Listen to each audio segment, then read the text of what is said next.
मुरबाड एमआयडीसीमधील आरक्षित भूखंडावर तहसील कार्यालयाची इमारत राष्ट्रवादीच्या सत्ता कालावधीत उभी राहिली. तिचा उद्घाटन 1 डिसेंबरला भाजपा युती सरकारचे महसूल मंत्री चंद्रकांतदादा पाटील यांच्या हस्ते होणार असल्याची व शासकीय जत्रा समारोपाचा कार्यक्रम मुख्यमंत्री यांच्या उपस्थितीत पार पडणार असल्याची जाहिरात दैनिक पुण्यनगरी दैनिक सकाळमध्ये करण्यात आली आहे. या पुरवणी जाहिरातमध्ये ठाणे जिल्ह्याचे युतीचे पालकमंत्री एकनाथ शिंदे यांचे फोटो व नाव सुद्धा नाही. त्यांचा निषेध करत मुरबाड शिवसेना पदाधिकारी रामभाऊ दुधाळे, संतोष विषे, विकास घरत, संतोष बाबू चौधरी, निलेश चौधरी, विभाग प्रमुख चौधरी, संतोष भोईर, बांगर, अन्य शेकडो संतप्त कार्यकर्त्यांनी दैनिक पुण्यनगरी दैनिक सकाळ या वृत्तपत्र जाहिरातीची होळी करून तहसीलदार सर्जेराव म्हस्के पाटील यांचा व जत्रा आयोजकांचा जाहीर निषेध करून या खाजगी कमलदर्जित ठेकेदारांनी जाहिरात प्रकाशित केली आहे. त्यांच्यावर फौजदारी गुन्हा दाखल करून कारवाई करावी. जाहिरातीचा खर्च कोणी व का केला त्यांचा खुलासा करावा, अन्यथा मुख्यमंत्र्यांना काळे झेंडे दाखवू असा लेखी निवेदनाद्वारे इशारा दिला आहे. ज्या वृत्तपत्रात जाहिरात दिली आहे त्यामध्ये स्थानिक आमदार किसन कथोरे आयोजक असून जनतेला आव्हान व निमंत्रण असा उल्लेख असून तहसीलदारांनी गावागावात लोकांना वाटप करण्यात आलेले हेड बिलची सर्व माहिती जाहिरातमध्ये असून एका जाहिरातीचे सौजन्य BNC ठेकेदार सुहास मोरे यांचा उल्लेख आहे.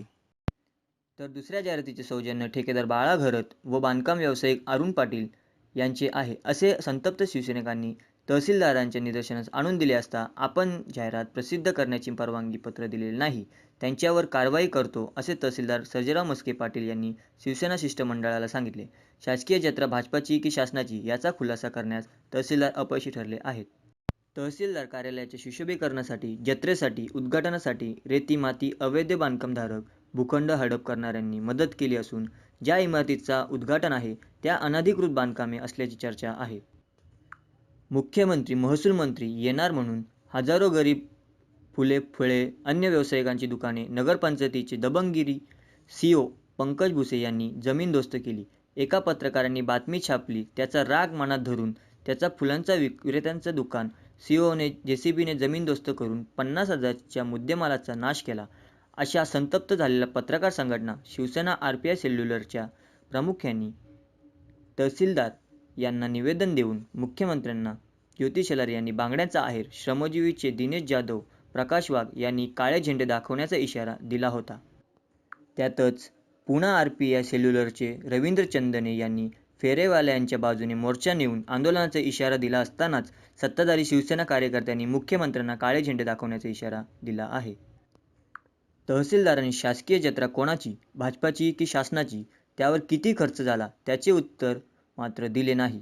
2 वृत्तपत्रांना जाहिराती देऊन आपल्या मनमानी गैरभ्रष्टाचारी कारभाराची आग अंगावर ओढून घेतली असून दबंगगिरी COच्या दादागिरीला नागरिकांना फारच मनावर घेतले. जनआंदोलन उभे राहण्याची शक्यता वर्तवण्यात येत आहे. विकासमन संस्था, पत्रकार संघटना, श्रमजीवी संघटना, शिवसेना RPI सेल्युलर यांच्या आंदोलनाला उत्तर देण्यासाठी महसूल मंत्री, मुख्यमंत्री येतात की नाही असा प्रसंग जत्रेच्या आयोजकांना तहसीलदारांना पडल्याचे समजते. प्रमुख पाहुणे आले नाही तर आयोजक तहसीलदारांची मोठी फजिती होणार यात शंका नाही. कॅमेरामॅन रिपोर्टरसह युवा महाराष्ट्र लाईव्ह, मुरबाड. आज या ठिकाणी मुरबाड शहर, मुरबाड शिवसेना तालुका महिला आघाडी आणि युवा सेनेच्या वतीने प्रथम आम्ही या ठिकाणी ज्या काही पेपरला या जत्रेच्या संदर्भात ज्या बातम्या लागलेल्या आहेत पुण्यनगरी आणि सकाळ, तर त्या जाहिरातींचा आम्ही निषेध या ठिकाणी व्यक्त करतो. या ठिकाणी त्याची होळी या ठिकाणी आम्ही केलेली आहे. या ठिकाणी 1, 2 आणि 3 तारखेला या ठिकाणी शासकीय जत्रेचा जो कार्यक्रम आयोजित केलेला आहे, खऱ्या अर्थानं गेल्या अनेक दिवसापासून या तालुक्यातील विद्यार्थी असो, शेतकरी असो, या घटकातला प्रत्येक व्यक्ती या ठिकाणी तहसीलदारला या ठिकाणी फेऱ्या मारतोय, परंतु त्या ठिकाणी कुठल्याही प्रकारचं या ठिकाणी काम होत नाही. तर प्रथम आमचं शासनाला हे म्हणणं आहे की तुम्ही या ठिकाणी जे रखडलेले सातबारे असतील, विद्यार्थ्यांचे शाळेचे दाखले असतील, हे तुम्ही पहिले या ठिकाणी द्यायला पाहिजे होते. परंतु या ठिकाणी तसं काही न करता या ठिकाणी शासकीय जत्रेचं तुम्ही नियोजन जे केलेलं आहे त्याला आमचा विरोध नाही. परंतु हे सर्व करत असताना प्रशासनाच्या सर्व अधिकाऱ्यांनी या ठिकाणी विश्वासात घेऊन अनेक दिवसाची रखडलेली कामं तुम्ही मार्गी लावायला पाहिजे होती. आणि त्या संदर्भात या ठिकाणी आम्ही सर्व शिवसैनिकांनी या ठिकाणी एकत्रित येऊन हा जो शासकीय जत्रेचा कार्यक्रमाचं जे आयोजन केलेलं आहे त्या या ठिकाणी आमच्या जिल्ह्याचे पालकमंत्री पालकमंत्र्यांना या ठिकाणी जो शासकीय योजना राबवण्यात येणार आहे, शासकीय योजनेचे जे लोकांना शासनाच्या वतीने राबवण्यात आलेली योजना आहे त्यांची माहिती लोकांपर्यंत पोहोचवणार आहेत. ते शासन करणार आहे का भारतीय जनता पार्टी करणार आहे हे निश्चितच अजून इथं उघड झालेलं नाही. या ठिकाणी तरी भारतीय जनता पार्टीचा आमदार असेल, खासदार असेल, तरी ठाणा जिल्ह्याचे पालकमंत्री जे आहेत शिवसेनेचे आहेत एकनाथ शिंदे साहेब आहेत. शासनाचं जर नियोजन असेल तर त्यांनी पालकमंत्र्यांचा फोटो त्या जाहिरातीवर टाकायला पाहिजे.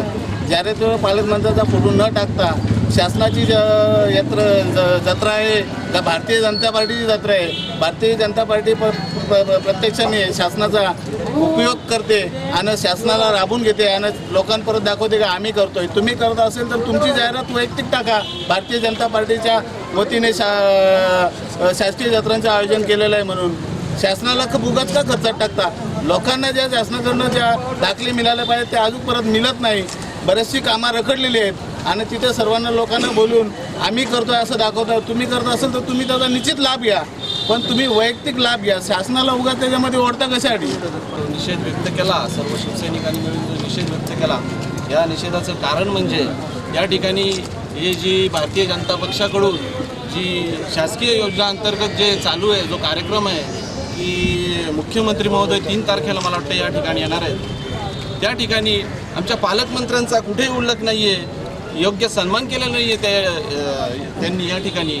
आणि त्याही उपर जाऊन सांगतो की जे अनधिकृत बांधकामावर तुम्ही बुलडोजर फिरवता म्हणताय त्या ठिकाणी त्यांना कुठेही पूर्वकल्पना दिलेली नाही आहे, जाहिरात दिलेली नाही.